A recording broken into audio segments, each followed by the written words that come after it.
My name is Sarah, I'm 28 years old, and what I'm about to tell you happened just 6 months ago, but it feels like a lifetime. I need to share this story because it completely changed everything I believed about myself and the world around me. You see, everyone thought I was just another struggling office worker, barely making ends meet. But the truth was so much more complicated than anyone could imagine. I worked as a receptionist at Henderson and Associates, one of the most prestigious law firms in the city. Every morning, I'd put on my best professional smile and greet clients who wore watches worth more than my annual salary.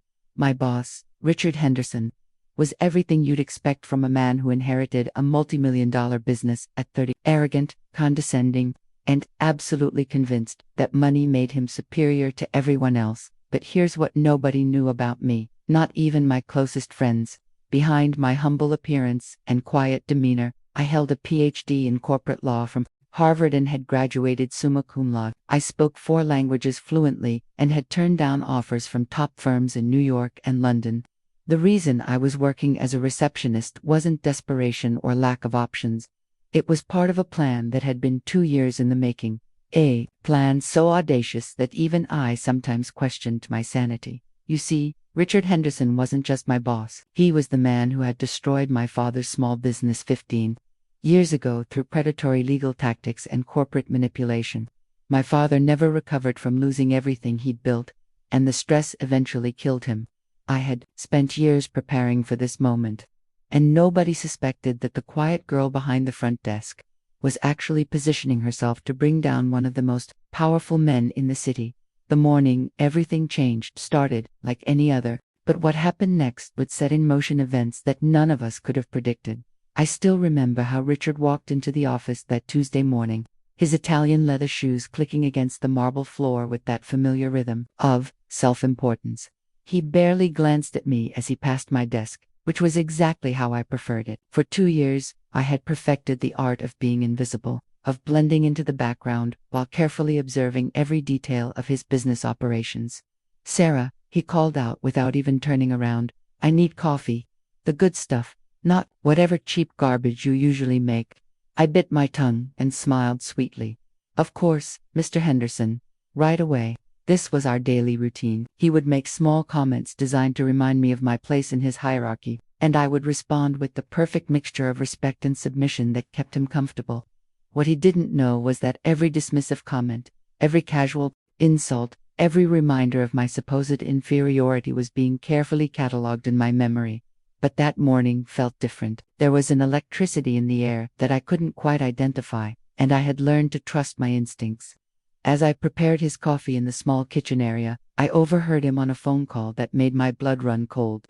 "Yes, I know the Martinez family is struggling," he was saying, his voice carrying that cold calculation I knew so well. "But their restaurant sits on prime real estate, and I want that corner lot. File the papers this afternoon. I don't care if they've been there for 3 generations. Business is business." My hands trembled slightly as I stirred his coffee. The Martinez family owned a small Mexican restaurant that had become a neighborhood institution. They were good people, working families trying to make an honest living, and Richard was about to destroy them the same way he had destroyed my father. But what he didn't realize was that this time, he wasn't dealing with helpless victims. This time, he was dealing with me. And I had been preparing for this moment longer than he could possibly imagine. I walked into his office with the coffee, maintaining my usual demeanor of quiet efficiency. Richard was studying some documents, completely absorbed in what I assumed were the legal papers to destroy another family's dreams. He took the coffee without acknowledgement, which gave me the perfect opportunity to glance at the papers on his desk. My heart raced as I recognized the familiar letterhead and legal language.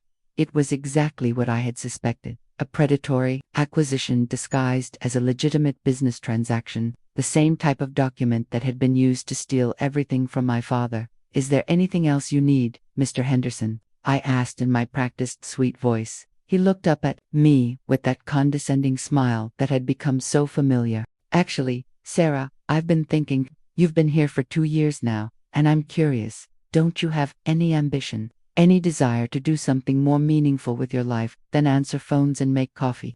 The irony was so thick I could taste it, but I maintained my innocent expression. "I'm just grateful to have a job, sir. Not everyone can be as successful as you." He laughed, the sound sharp and mocking. That's exactly what I mean. You have this defeated attitude, like you've accepted that you'll never amount to anything. It's almost sad, really. Some people are born to lead, others are born to serve. It's just the natural order of things. I nodded meekly, but inside, every cell in my body was screaming with rage. I suppose you're right, Mr. Henderson. I am right, he continued, clearly enjoying his impromptu lecture on social hierarchy. Take intelligence, for example.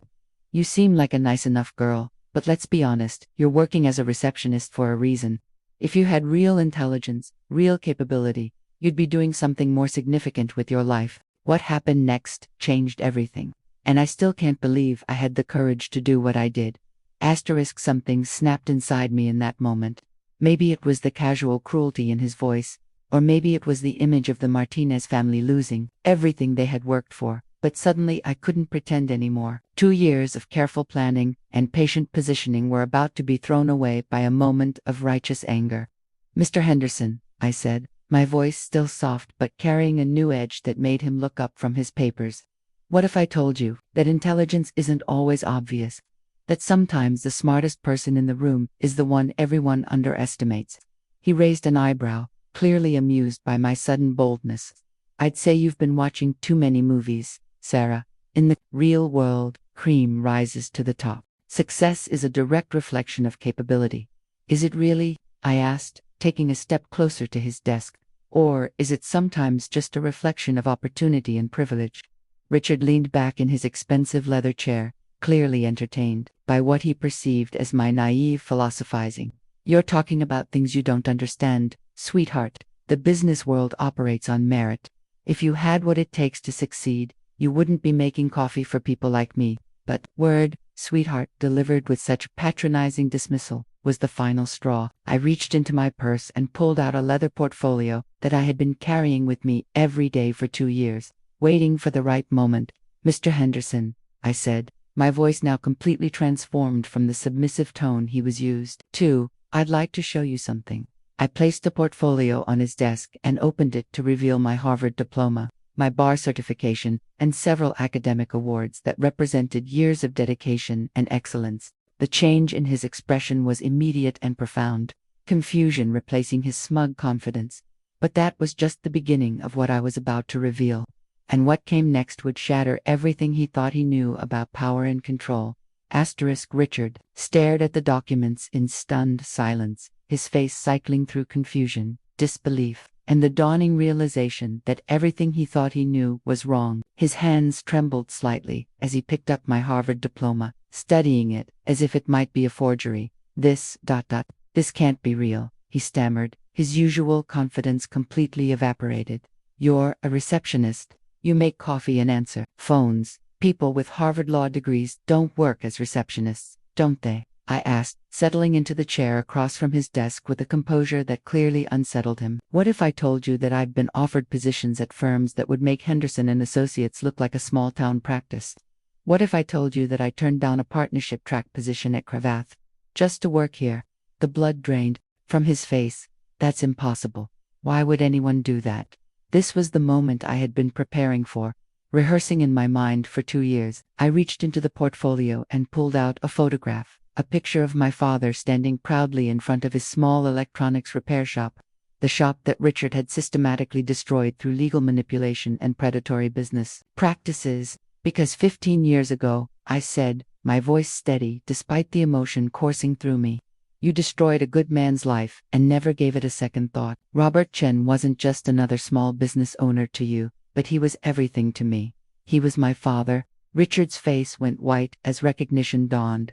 I could see him trying to place the name, trying to remember which of his many victims I was referring to.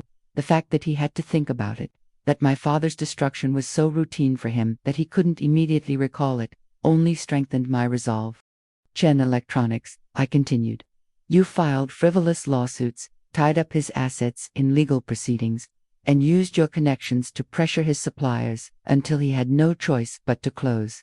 He lost everything, including his will to live. But I wasn't finished, and what I revealed next would show him just how thoroughly he had been outmaneuvered. You still don't understand, do you? I said, watching Richard struggle to process the magnitude of his miscalculation. For 2 years, I've been sitting outside your office, listening to your phone calls, observing your business practices, and documenting everything, every illegal transaction, every ethical violation, every act of corporate misconduct that you thought nobody was watching. I pulled out a thick folder from my portfolio, filled with meticulously organized evidence that I had been gathering methodically. Did you know that your conversations with the city planning commissioner about rezoning bribes are recorded, or that your scheme to inflate legal fees for the Peterson merger is documented in detail? Richard's hands were shaking now, his arrogance completely replaced by fear. You can't have ... This is illegal. You're just a receptionist, you don't have access to confidential information. A receptionist who speaks fluent Spanish, I said with a smile that held no warmth, which means I understood every word of your conversations with your cleaning lady, Maria, who happens to be my aunt. The same Maria who has been providing me with copies of documents from your private safe for the past 18 months. The revelation hit him like a physical blow. I could see him trying to recall all the times he had spoken freely in front of Maria, all the confidential documents he had left carelessly on his desk, assuming that the middle-aged Hispanic woman cleaning his office couldn't possibly understand or care about his business dealings. You see, Richard, I continued, using his first name for the first time, you made the same mistake with me that you made with Maria, and with my father, and with countless others. You assumed that people you consider beneath you are invisible, powerless, and stupid. You never considered that we might be watching, learning, and planning. But the real shock was still coming, because what I was about to tell him about the Martinez family would prove that sometimes justice comes from the most unexpected places. The Martinez family, I said, watching his eyes widen as I connected the dots for him. You're planning to destroy their restaurant the same way you destroyed my father's business. Frivolous lawsuits, legal harassment, financial pressure through your political connections. It's the same playbook you've been using for years.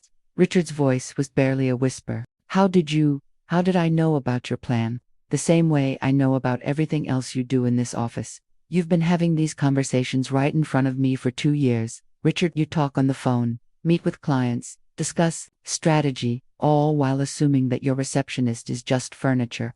I opened another section of my folder, revealing detailed notes and documentation about his planned acquisition of the Martinez property. But here's what you don't know. The Martinez family didn't just randomly choose to open their restaurant on that corner 15 years ago. That building has been in their family for 3 generations, passed down from Maria Martinez's grandfather. The confusion on his face was evident, so I continued with the revelation that would change everything. Maria Martinez is not just any small business owner, Richard. She's the sister of Judge Carlos Martinez, the same judge who will be hearing the case when I file criminal charges against you next week. The same judge whose family you're about to try to destroy through legal manipulation. Richard slumped back in his chair, the full scope of his situation finally becoming clear. This is impossible. You can't have planned all of this. Can't I asked, pulling out my phone. Right now, I have documented evidence of your crimes being reviewed by the FBI's white-collar crime division. I have testimony from 17 different families whose businesses you've destroyed over the past decade. I have financial records showing your pattern of money laundering through offshore accounts. But the most devastating revelation was still to come. And it would prove that sometimes the person you underestimate the most is the one who holds all the power. I reached into my portfolio one final time and pulled out a document that made Richard's face go completely ashen. It was a corporate filing showing that I owned 35% of Henderson and Associates. Through a series of shell companies and carefully orchestrated stock purchases over the past 2 years. You see, Richard, while you were busy mocking my intelligence and treating me like invisible furniture, I was systematically buying shares in your company. Every paycheck you gave me, every bonus, every bit of money I could scrape together, went into purchasing stock from shareholders who were tired of your volatile leadership. His mouth opened and closed like a fish gasping for air. That's impossible. Those are private shareholders.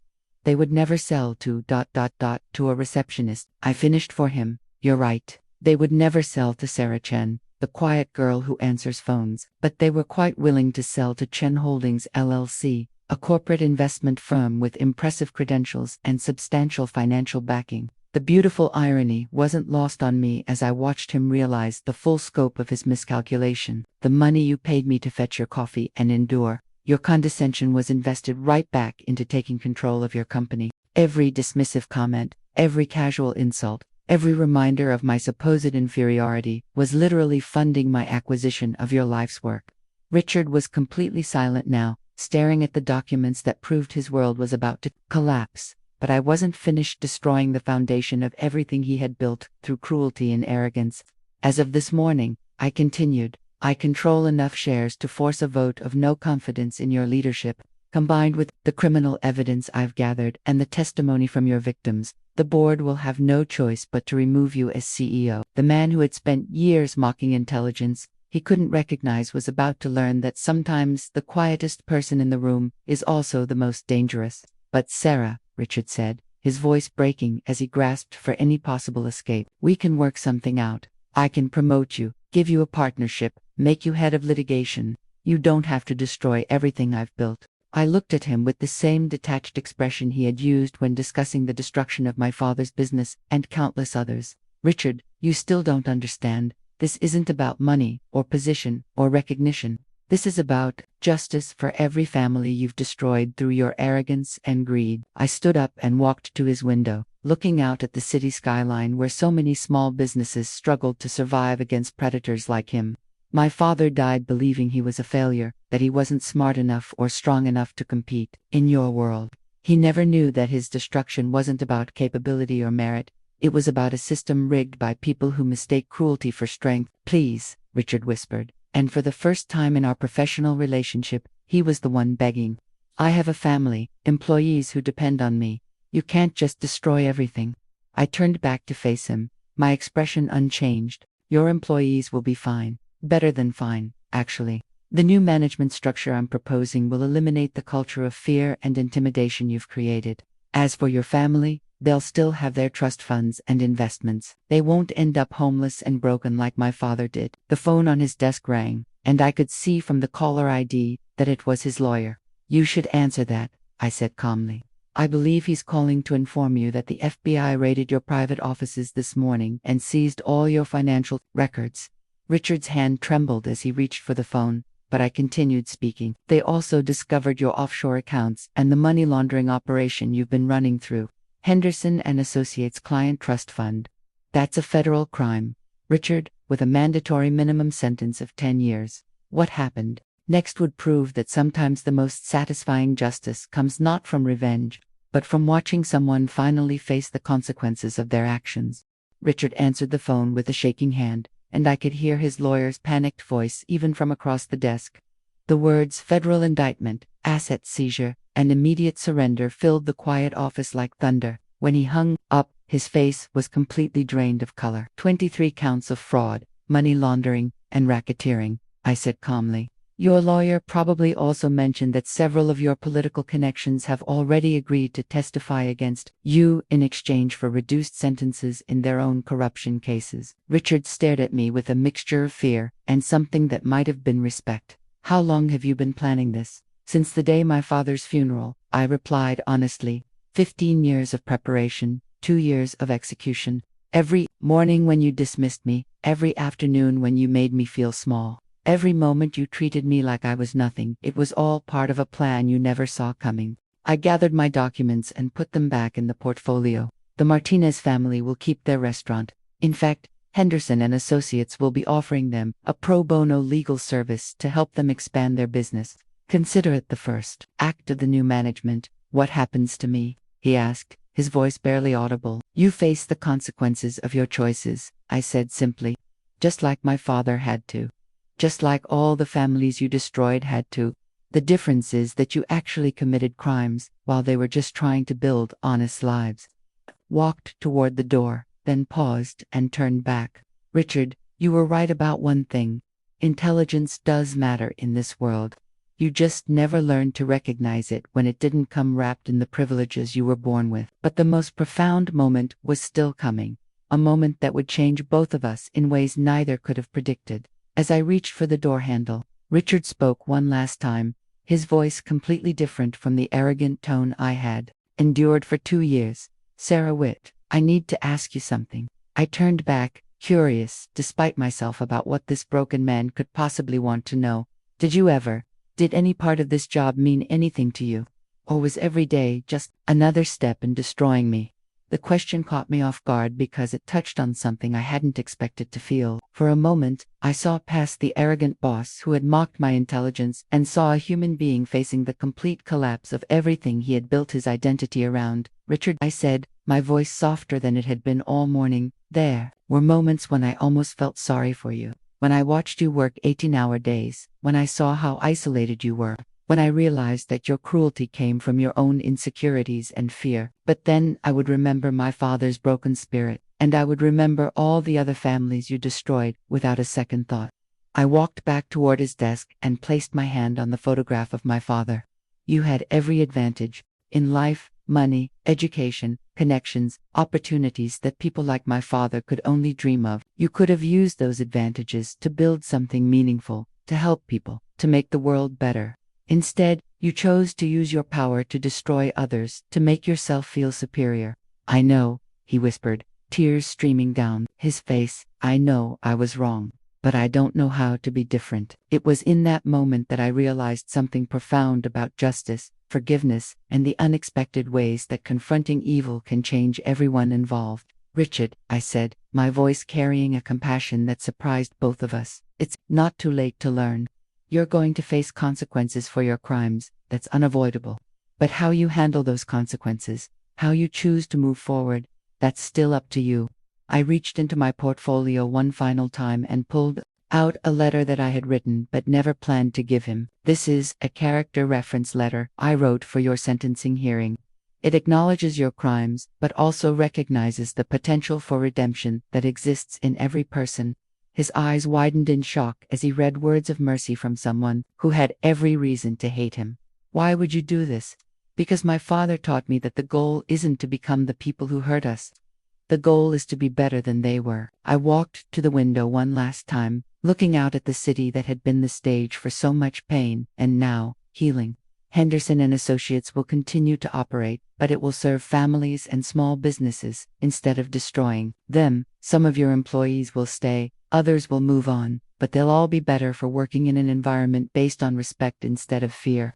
3 months later, I was sitting in the CEO office that had once been Richard's, reviewing pro bono cases and community outreach programs. The Martinez family's restaurant had become a thriving community center, and we had helped 17 families rebuild the businesses that Richard had destroyed. Richard was serving his sentence at a minimum security prison, but he had started teaching literacy classes to other inmates and had written letters of apology to every family he had harmed. Some forgave him, others didn't.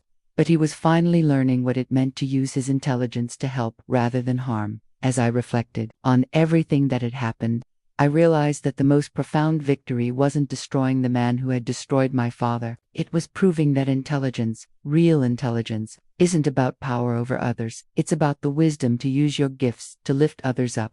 My father would have been proud, not of my revenge, but of my choice to build something better from the ashes of something broken.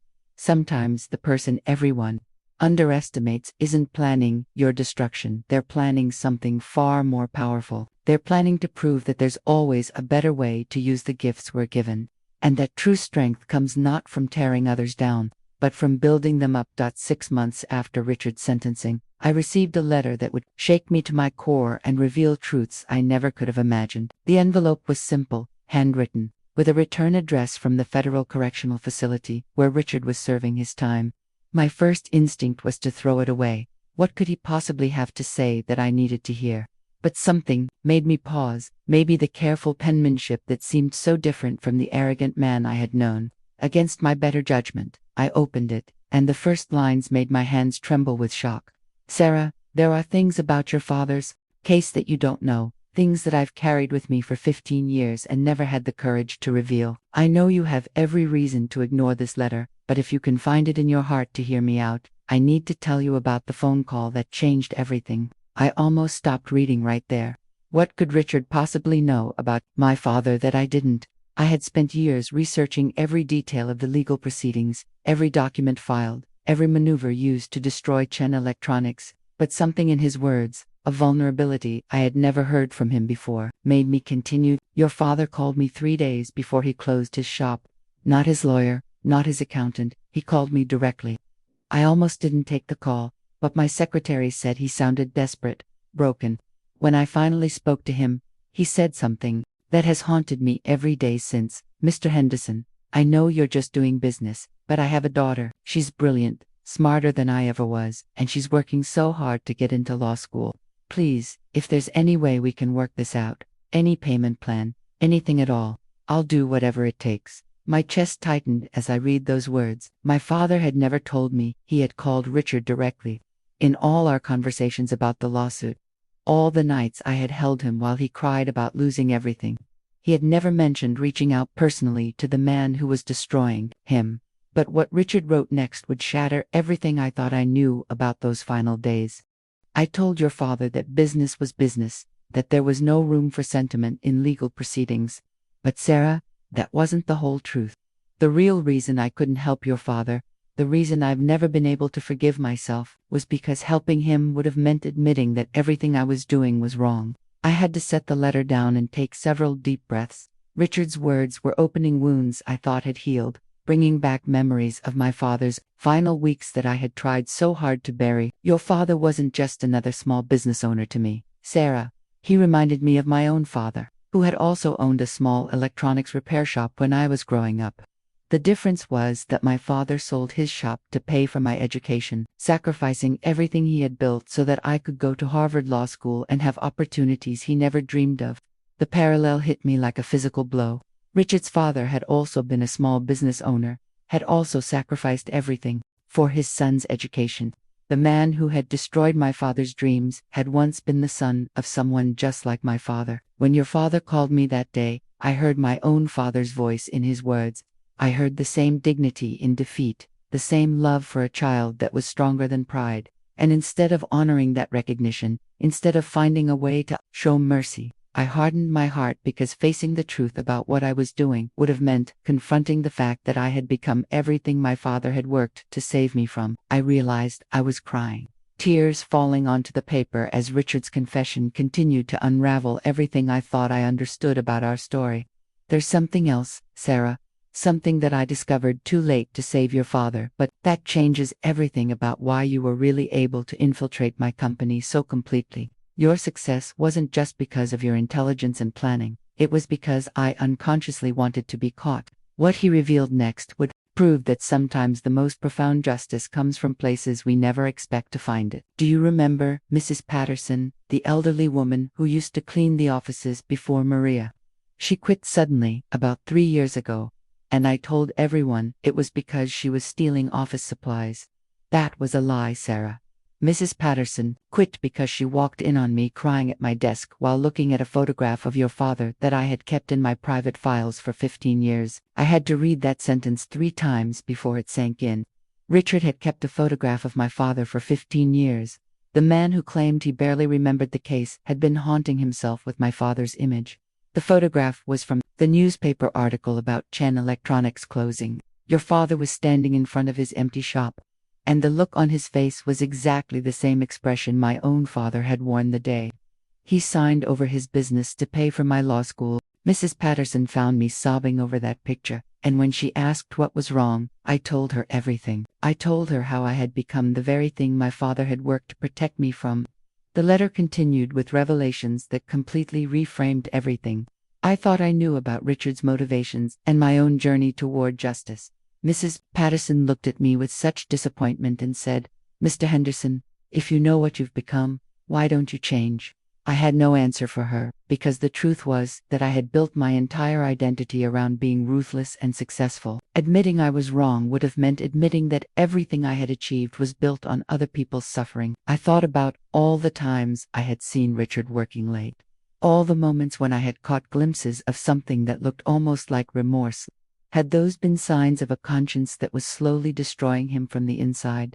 When you started working here 2 years ago, something about you reminded me of that photograph of your father. The same quiet dignity, the same inner strength. I found myself paying attention to you in ways that made no sense. You were just a receptionist, but there was something about your presence that both comforted and terrified me. But the most shocking revelation was still coming, something that would prove that fate and justice sometimes work in ways that defy all logic and expectation. Sarah, I need to tell you about the day I realized who you really were. It wasn't when you revealed your Harvard diploma or showed me the evidence you had gathered. It was 6 months before that, when I overheard you talking to Maria about your father's birthday. You mentioned that he would have been 65, that he had loved fixing old radios, and that he had once dreamed of expanding his shop to teach electronics repair to young people in the community. My breath caught in my throat. I remembered that conversation with Maria, but I had no idea Richard had been listening. In that moment, everything clicked into place. The timing, the age, the passion for electronics repair, the dream of teaching others. I knew exactly who you were. And Sarah, instead of firing you or confronting you, I made a choice that I still can't fully explain. I decided to let you stay, to let you continue whatever plan you were executing. I had to set the letter down again, my mind reeling with the implications. Richard had known who I was for months before our confrontation. He had allowed me to gather evidence against him, allowed me to position myself to destroy him. I told myself it was because I was curious to see how far you would go, how much you had discovered. But the truth is much more complicated than that. Deep down, I think I wanted you to succeed. I wanted someone to finally hold me accountable for what I had done to your father and all the others. I wanted to face the consequences I had been running from for 15 years. The letter continued with a revelation that would change everything I understood about choice, justice, and the unexpected ways that healing can emerge from the deepest wounds. The night before you confronted me in my office, I had already made the decision to turn myself in to the FBI. I had spent the entire weekend writing confession letters and gathering evidence of my own crimes. When you walked into my office that morning with your portfolio of evidence, you weren't destroying me, Sarah. You were saving me from destroying myself. I couldn't finish reading the letter in one sitting. The revelations were too overwhelming, too fundamentally different from everything I had believed about our story. I walked to my office window, the same window where Richard had once stood while planning the destruction of innocent families, and tried to process what I had just learned. Had my entire quest for justice been unnecessary? Had Richard already been consumed by guilt and planning to confess? The questions tormented me because they challenged the very foundation of everything I had accomplished. But when I returned to the letter hours later, his next words provided clarity that I desperately needed. Sarah, please don't misunderstand what I'm telling you. Your confrontation, your evidence, your years of planning, they weren't wasted or unnecessary. Without you, I might have spent months or years working up the courage to turn myself in, and during that time, I would have continued destroying more families, like the Martinez family. You didn't just expose my crimes, you prevented future ones. I felt a wave of relief wash over me.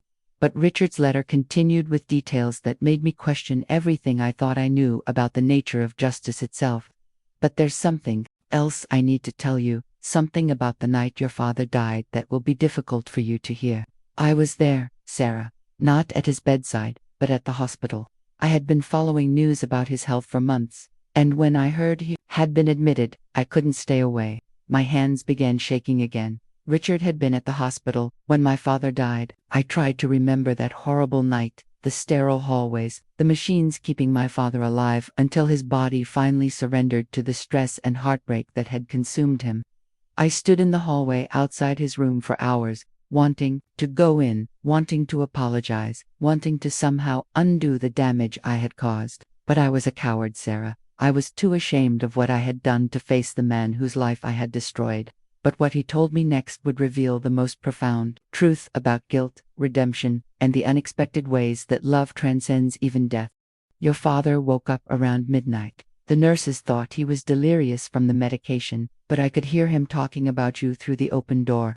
He was so proud, Sarah. Even in his final hours, even after everything I had taken from him, he was talking about your acceptance to Harvard, about how brilliant you were, about how you were going to change the world. I was sobbing now, completely overwhelmed by the image of my father's final moments and the knowledge that Richard had witnessed them. My father had died believing in me, proud of my achievements, never knowing that his own daughter would one day seek to destroy the man who had destroyed him. I heard him tell the nurse that his only regret was that he wouldn't be around to see you become a lawyer. He said, "My Sarah is going to help people like me. She's going to make sure that what happened to our family never happens to anyone else." Those were almost his exact words. Sarah, and they've haunted me every day since. The letter continued with details that revealed just how deeply my father's death had affected Richard, and how that guilt had shaped every decision he had made for 15 years. When your father flatlined at 3:47 a.m., I was still standing in that hallway. I watched the doctors rush in, watched them try to revive him, watched them finally call time of death. And in that moment, I made a promise that I've spent 15 years trying and failing to keep. I wiped my eyes and continued reading, desperate to understand what promise Richard could have made to my dying father. "I promised your father's memory that I would change, that I would use my firm to help people instead of destroying them. But Sarah, I was too weak, too corrupted by power and success to honor that promise. Every time I tried to be better, I would convince myself that one more predatory deal wouldn't matter, that I could change tomorrow, that I deserved to hold on to the success I had built." Richard's confession continued with revelations about attempts at redemption that I had never witnessed. Efforts that had failed because he was trying to change, without confronting the full scope of his crimes. But what he revealed next would prove that sometimes justice requires not just punishment, but the opportunity for genuine transformation. 3 years ago, I started a scholarship fund for the children of small business owners. I told no one about it, funded it anonymously, and made sure the recipients would never know it came from Henderson and Associates. It was my pathetic attempt to honor the promise I made to your father. But it felt empty because I was still actively destroying other families even as I tried to help a few. I had never heard about this scholarship fund, and the knowledge that Richard had been secretly trying to make amends, while continuing his predatory practices, revealed the depth of his internal conflict. The scholarship fund paid for 14 students to attend college over the past 3 years. One of them was Maria Martinez's son, Carlos, who is now studying engineering at State University. Another was the daughter of the Williamson family, whose bakery I forced into bankruptcy in 2019. I kept telling myself these small acts of charity balanced out the larger harm I was causing. The moral complexity of what Richard was describing made me deeply uncomfortable. He had been simultaneously destroying families and anonymously helping their children, living in a contradiction that must have been tearing him apart from the inside. But Sarah, the real turning point wasn't the scholarship fund or even the years of guilt over your father's death. It was the day you started working at my firm. There was something about your presence, your quiet dignity, that reminded me every day of the promise I had broken. You became my conscience in human form, even though you didn't know it.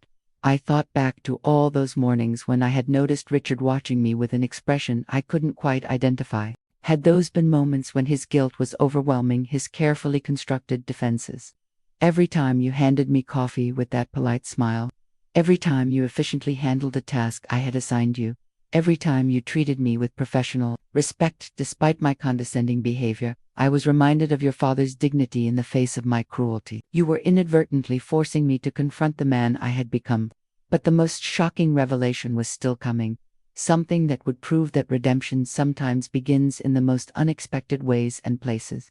6 months before our confrontation, I hired a private investigator to find out everything I could about your background. I told myself it was because I was suspicious of your motives. But the truth was that I needed to understand why your presence was affecting me so deeply. When the investigator confirmed what I had already suspected, that you were Robert Chen's daughter, I had to make a choice. The idea that Richard had known my identity for so long and chosen to keep me close was both terrifying and strangely touching. He could have fired me, could have exposed my plan, could have destroyed my life the way he had destroyed my father's. I could have fired you immediately, could have had you investigated for corporate espionage, could have destroyed your legal career before it began. Instead, I found myself creating opportunities for you to access more information, leaving confidential documents where you might see them, having sensitive conversations in your presence. Reading these words, I realized that some of my greatest intelligence coups hadn't been due to my careful planning alone. Richard had been unconsciously helping me build the case against him, sabotaging his own defenses because part of him wanted to be caught. Sarah, I think I was hoping you would be strong enough to do what I couldn't do myself, hold me accountable for the man I had become. Every piece of evidence you gathered, every connection you made, every step closer you came to exposing me felt like a kind of liberation. The letter continued with details about Richard's internal struggle during those final months, revealing a man torn between his desire for redemption and his fear of losing everything he had built his identity around. The night before you confronted me, I couldn't sleep. I kept thinking about your father's final words about you helping people like him, and I realized that you were about to fulfill that promise in a way that neither of us could have anticipated. You weren't just seeking revenge, Sarah, you were becoming exactly the kind of lawyer your father had dreamed you would be. But what Richard wrote next would reveal the most profound truth about the nature of justice and the unexpected ways that love can transcend even the deepest wounds. There's one more thing I need to tell you, something that happened during your confrontation that you might not have noticed because you were focused on presenting your evidence. When you placed that photograph of your father on my desk, when you told me his name and what I had done to him, I felt something I hadn't experienced in 15 years, relief. I tried to remember that moment, the climax of my years of planning, when I had finally revealed my true identity and confronted Richard with the consequences of his actions. I had been so focused on his shock and fear that I hadn't recognized any other emotions. For 15 years, I had been carrying the weight of what I had done to your father and countless others. I had built walls of justification and denial, convinced myself that business was business, that success justified any means. But Sarah, when you looked at me with such clear-eyed judgment and told me exactly who I was and what I had done, those walls finally crumbled. Richard's description of that moment revealed a perspective I had never considered. That my confrontation had been as much about his liberation from guilt as it had been about my quest for justice. You gave me something I had been unable to give myself for 15 years, the truth.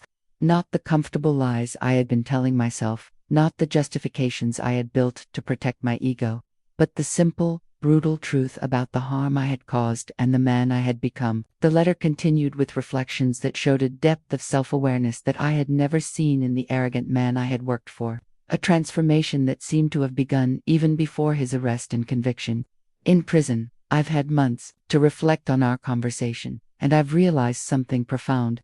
You didn't destroy me that day, Sarah. You revealed me to myself and to the world. There's a difference between destruction and revelation, and what you gave me was the gift of finally seeing myself clearly. But the most moving part of Richard's letter was still to come, a revelation that would change everything I understood about forgiveness, redemption, and the complex nature of healing. I want to tell you about something that happened last week that brought me full circle with your father's memory. A new inmate arrived, a man named David Kim who had lost his small grocery store to predatory legal tactics used by a large corporation. He was angry, broken, consumed by thoughts of revenge against the lawyers who had destroyed his family's livelihood. The parallel to my father's situation was obvious, and I could sense where Richard's story was heading. But I needed to read his exact words. When David told me his story, I heard your father's voice in every word. The same confusion about how legal procedures that seemed designed to help had been twisted to harm him. The same desperate love for his children that made him willing to endure any humiliation if it might save their future. The same gradual realization that the system he had trusted was designed to favor those with power over those without. I imagined Richard in his prison uniform, listening to another victim's story and seeing his own crimes reflected in someone else's tragedy. Sarah, I did something I never thought I would have the courage to do. I told David everything about your father, about the families I had destroyed, about the price of using legal knowledge as a weapon against the innocent. And then I told him about you, about how the daughter of one of my victims had chosen justice over revenge, transformation over destruction. Richard's account of his conversation with this new inmate revealed how profoundly his perspective had changed, and how my father's memory was continuing to inspire redemption even years after his death. David listened to our story with tears in his eyes, and when I finished, he said something that would have made your father proud. So there are lawyers who fight for people like us, not against us. I told him yes, that you had taken Henderson and Associates and transformed it into exactly the kind of firm that protects families instead of destroying them. But the final revelation in Richard's letter would prove that sometimes the most profound healing comes from the most unexpected. Source: the transformation of our enemies into allies in the fight for justice.